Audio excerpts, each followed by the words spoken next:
আসসালামু আলাইকুম। গুঁড়া দুধ দিয়ে নরম তুলতুলে রসমালাই বানিয়ে দেখাবো। মুখে লেগে থাকার মতো স্বাদের। প্রথমে হাফ কাপ গুঁড়া দুধ নিয়ে নিচ্ছি আর ঘি ১ চামচ দিয়ে ভালো করে মিশিয়ে নিচ্ছি। তারপরে আমি এখানে একটা ডিম ভেঙে নিয়েছি। অল্প, অল্প করে দিয়ে নরম করে মেখে নিব। একটা ডিমের অর্ধেক লেগেছে আর অর্ধেক বেঁচে গেছে। ৫ মিনিট ঢেকে রাখবো। ৫ মিনিট পর এরকম করে ছোট, ছোট করে রসমালাইয়ের শেপ দিয়ে নিচ্ছি। সবগুলো মিষ্টি আমি বানিয়ে নিয়েছি। এখন মালাই তৈরি করে নিব। চুলায় প্যান বসিয়ে লিকুইড দুধ দিয়ে দিচ্ছি ৪ কাপ।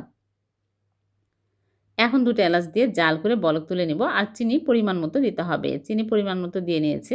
বলক তুলে মিষ্টিগুলো দিয়ে আমি ঢেকে জাল করব ১০ মিনিট। মাঝে, মাঝে ঢাকনা খুলে নেড়েচেড়ে দিতে হবে। আর ঢাকনা খুলে বাতাস বের করে দিতে হবে। তাছাড়া উতলে পড়ে যাবে। ১০ মিনিট জাল করে নিয়েছি, হয়ে গেছে। চুলা থেকে নামিয়ে রেখে দেব সারারাত। পরের দিন সকালে মিষ্টিগুলো আপনাদেরকে দেখাচ্ছি কতটা মজার হয়েছে। একদম নরম তুলতুলে সেরা স্বাদের।